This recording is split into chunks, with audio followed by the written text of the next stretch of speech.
Trained as an actress at the American Conservatory Theatre in San Francisco, first introduced on the BBC into the literary world by the legendary Tambimuttu of Poetry London, publisher Bob Dylan, Henry Miller, and others, to name a few. After his death, it was his friend, the late great Kathleen Raine, who took an interest in her writing and encouraged her to publish. Although the manuscript was orphaned, this manuscript has been on a long journey. Her poems and correspondence were included in his special collections at Northwestern University. She is a former San Francisco Poetry Slam champion. She has read and performed at various venues, including San Francisco's renowned Purple Onion, great name, the Intersection for the Arts. Her sold-out one-woman show, Where the Blue Begins, was presented in Sonoma in the art series Women on the Edge. More recently, she has presented her work at Shakespeare Company, participated in presentations by Three Rooms Press, performed at 100,000 Poets for Change in Paris, nominated for a Pushcart Prize multiple times, and Best of the Net. Klimenko's work has appeared in so many places. She is the recipient of...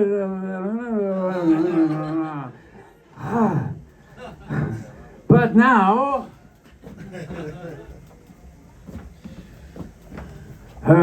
we are here to celebrate the launch of her second book, The Looking Glass, On the Way to Invisible was the first one. Please put your hands together and welcome Antonia to the stage!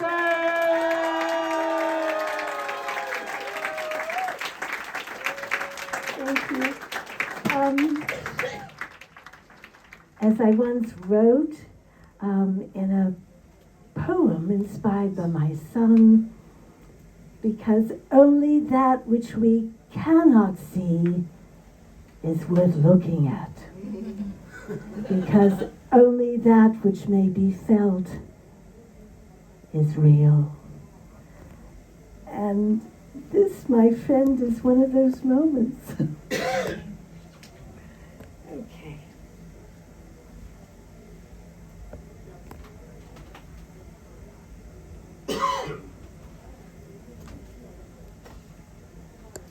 Glass onion. Please don't ask me what I do for a living besides breathe. It is all that I can do to get up every morning. Oh, well, okay, not every.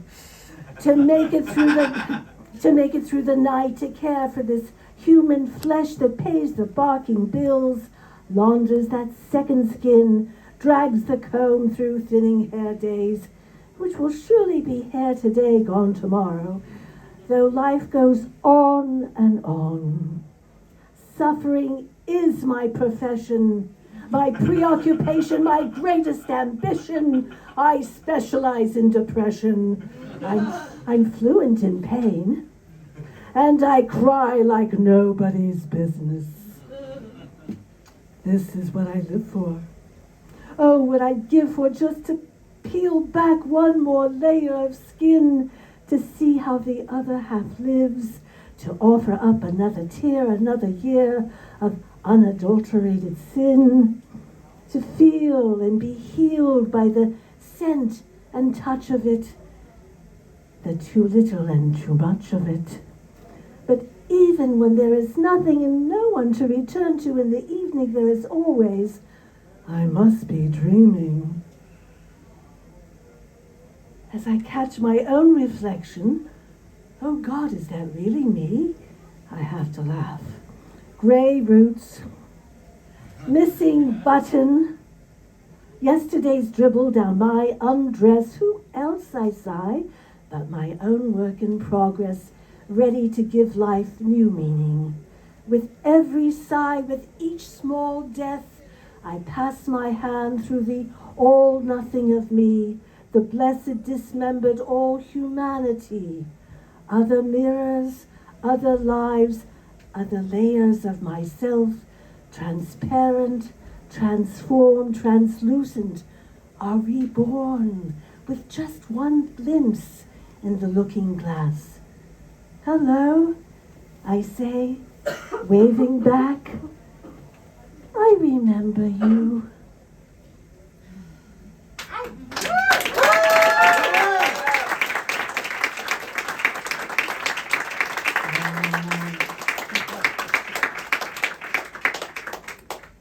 Secrets.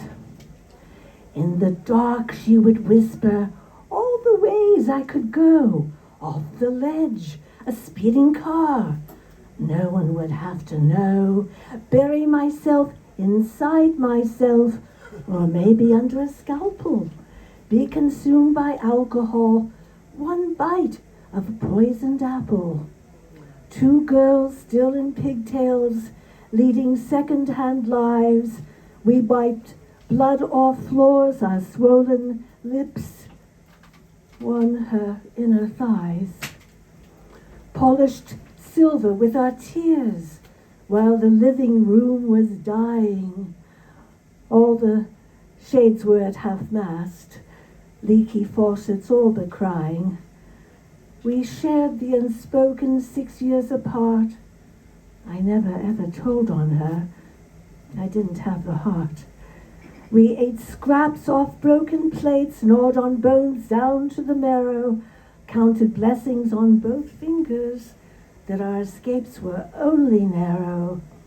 I attended all my funerals, parents stiff with remorse. My brother delivered the eulogies. My sister rolled her eyes, of course. I went looking for the moon till I dreamed the Milky Way.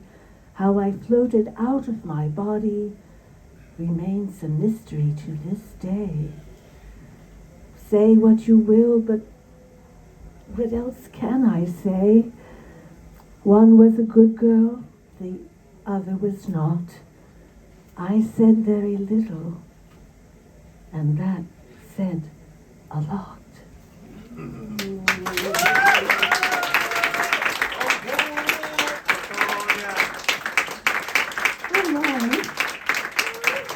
You've been drinking.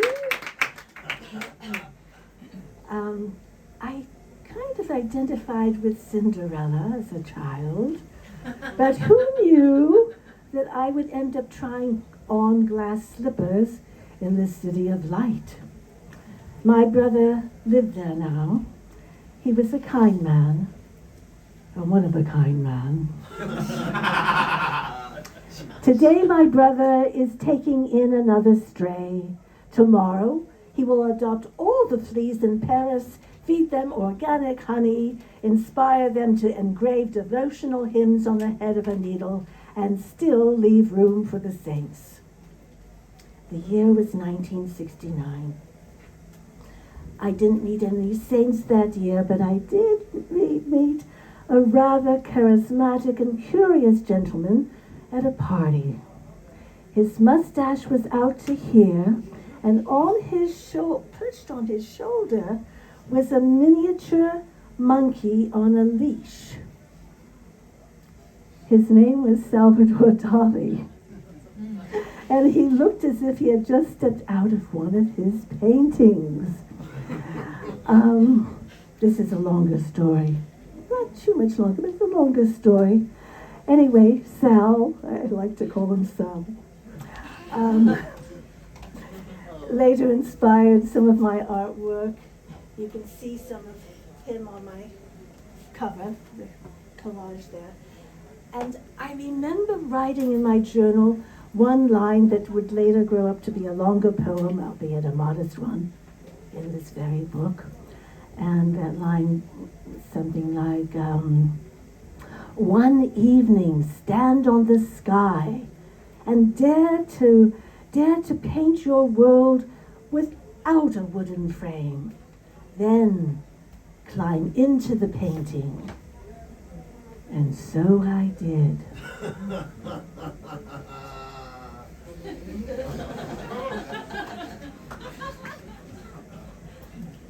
Ah, yes.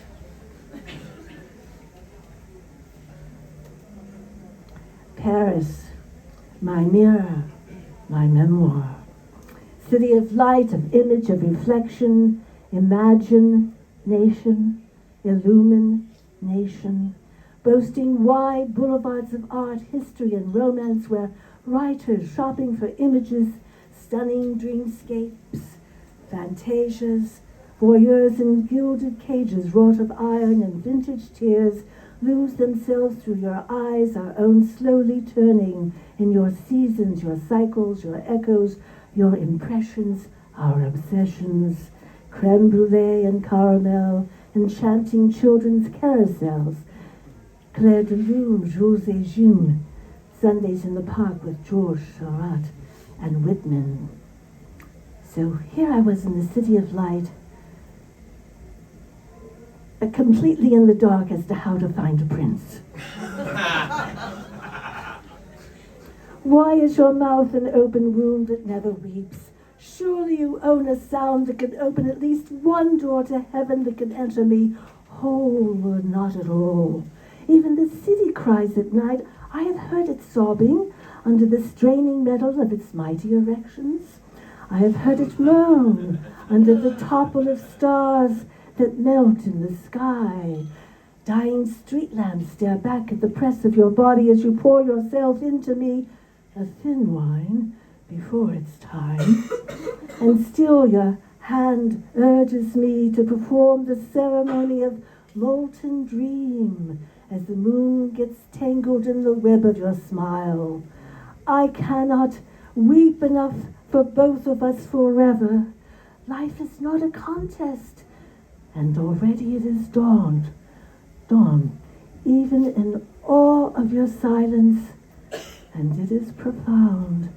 The warm come you wear on my trembling lips, time shall soon peel like a mask.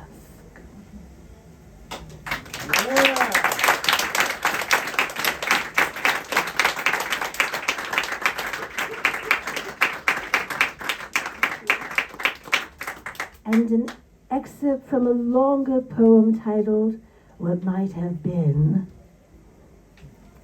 This is not what I asked for. This is not what I wanted. All I ever wanted was a motion picture show with a full-length feature film of our lives unfolding frame upon frame, moment to moment, pictures spilling in and out of one another, exploding into light.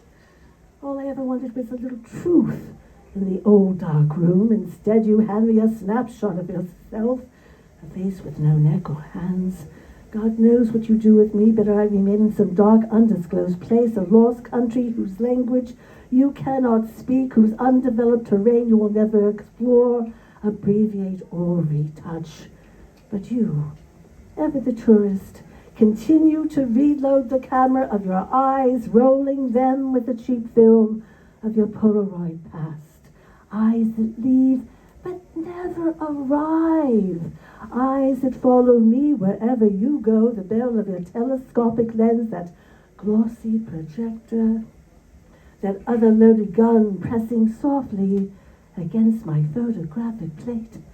Always your finger on the trigger of what might have been. Wasn't supposed to happen this way until one day it clicks. It was supposed to happen this way. Always my finger on the trigger of what might have been until the final flash of recognition, of precognition, the final destination of a life unlived. Antonia!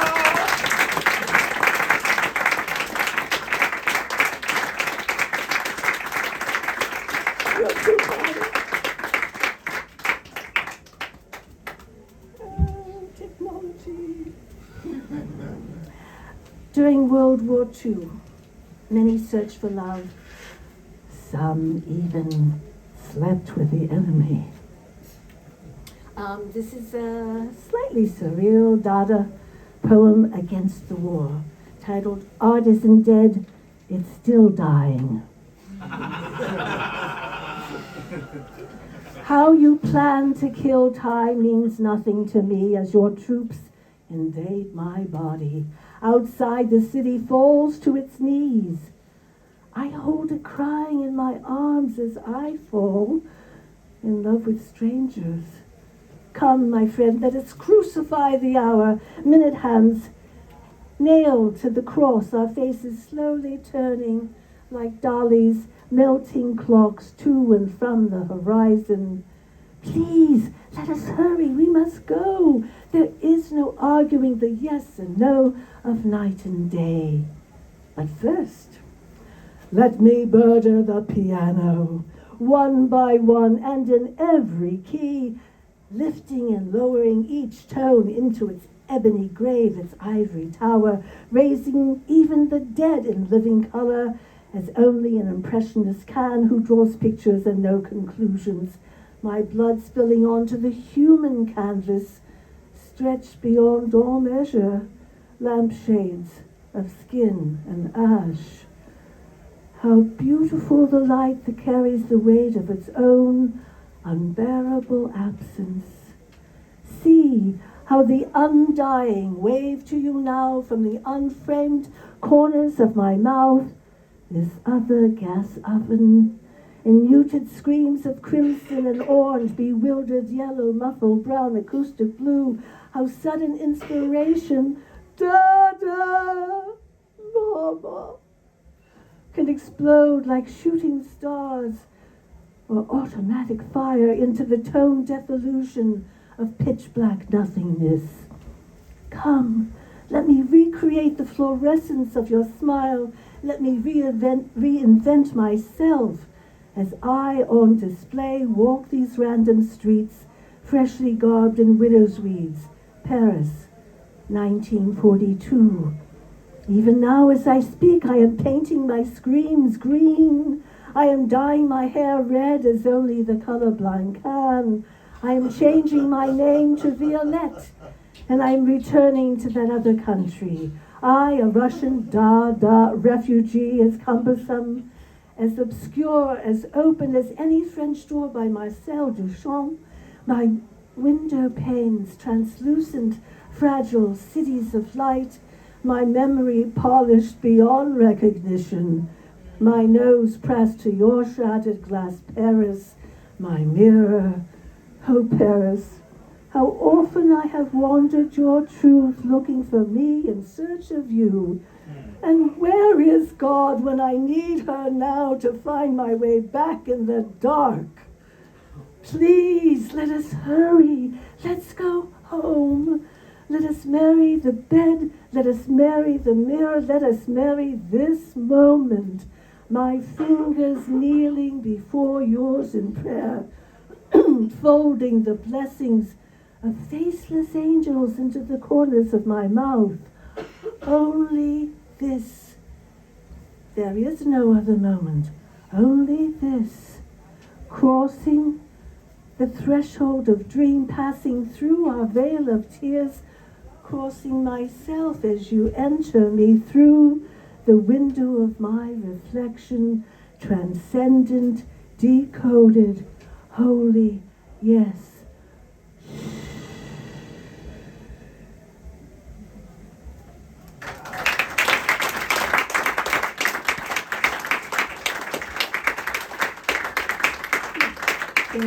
Thank you.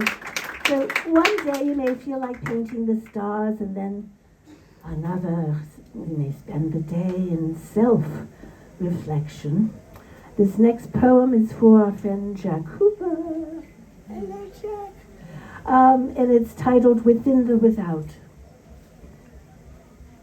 I live within that space I call myself, that familiar place that I pace along the corridors of my mind. Here there are steps that go up, steps that come down, staircases that wind, change their mind and turn around. Words repeating, stumbling, searching for a way in, for a way out of here. Only in that place over there do I look for answers, for mirrors upon which to reflect. Always the eloquent gesture, the dressing and dressing of a life. Always the veiling, unveiling of memory. And yet, who am I really, I ask? What lie will I tell myself next? What can I do today, this moment, that will make any difference? Do I really have to? Must I do it now? winds the swelling ache of my body. I'd rather lie here and watch the ink dry like I did yesterday, the day before, the day after that. I'll lend a deaf ear, turn a blind eye, a phrase or a corner. If I'm lucky, the bargaining never ends. Okay, I'll do it. Tomorrow. I promise. Or the day after that, let's see how the day goes, and it goes and is gone forever until the next time, always the next.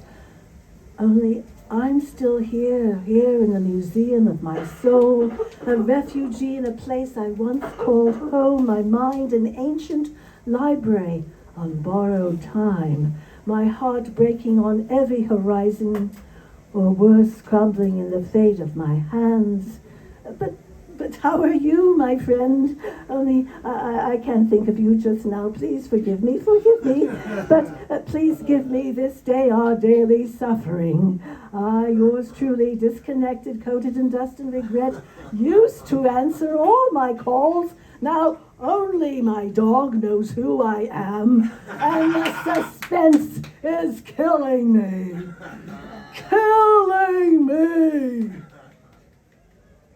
Are you still there?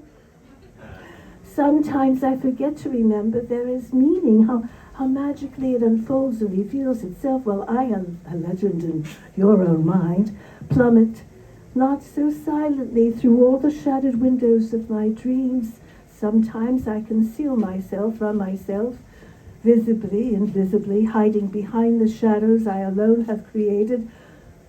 Often I lose my way. Of course, it is only in the not knowing, when I can feel that I am onto something, only then do I hear the light of day. There does the ghost through my weeping eye remind me, then do my angels whisper softly in my ear, you are not alone, my friend, blessed with spirit, grace, and courage. You are only ever alone with the stories that you spin. You search for you outside yourself when you have only to find love within. All day long I have sat within the loose walls of this poem, waiting to give birth. In this my delivery room, as thin as air, as fibrous as melons, I feel the contractions of time, the ebb and flow of breath like tides. My spirit knows no gender. In this season I have no name. I refuse definition. I'm only a traveler, and I carry my landscape with me. Tonight I am learning to move through slow syllables of ancient dark, like blood without a blueprint. I am learning to speak the language of trees, the alphabet of stars. Last winter my thoughts were stillborn. They ran through invisible fields where the unspoken words of dead men are scattered like rain or tears. They never learned to scream properly with their mouths wide open. Tonight I will try again. I will close my eyes tight. I will push down hard against the sky, and I will bear myself unreasonably luminous and whole, like the full moon rising. In this poem I call my life, where birth is the process as well as the outcome. Everything is possible, especially love. Celeste, yeah.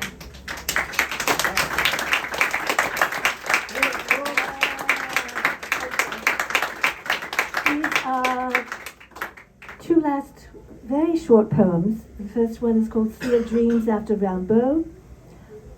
On swelling waves of timelessness, you reach for me across the glass. Our love, our alchemist, delirium of tossing rhythms, of narcotic ecstasy, how you enter me through that sweet poison that has remained in my veins, unforgotten. Here in our drunken boat in the heartbreak of twilight's unsilvering rim, I drink your invisible rivers, I wander your drifting streets, I worship at the holy altar of our melting consciousness. Here, on this drunken morning, I kiss your dear shadow as I lay it next to mine. I stagger like a beggar on the fraying hem of your horizon. Ah, love, ah, alchemist, how you enter me singing as birds do dawn. I do not know why we drown in our reflection, how we float above these thousand quivering wings. I only look for you, beloved, where you can find me, beyond all expectation. And this last one, which is even shorter, I think. Because Paris is always beyond expectation. Oh, Paris, you towering Eiffel, you starving artist in black Chanel tights, amnesiac of La Vie on Rosa Paradise, are unfinished, half-naked poems staggering off your screens on plain air, down your decadent alleyways in violet smoke and shadow, could never leave you. We whose minds have toppled from their balconies of anticipation, whose dreams have drowned in their blue wounds, whose living poems have plucked from our every finger each splintered minute of experience, whose umbrellas of childhood forever open must return again and again. Paris, my river, my sane, insane revolution of evolution, eau de l'océan, bittersweet nostalgia, your dust of memory, your music box melody, Jean Petit, Eric Satie, Ne me quitte pas.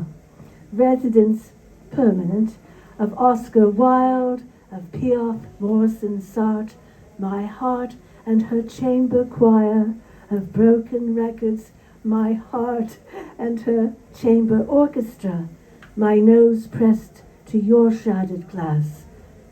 Paris, my mirror.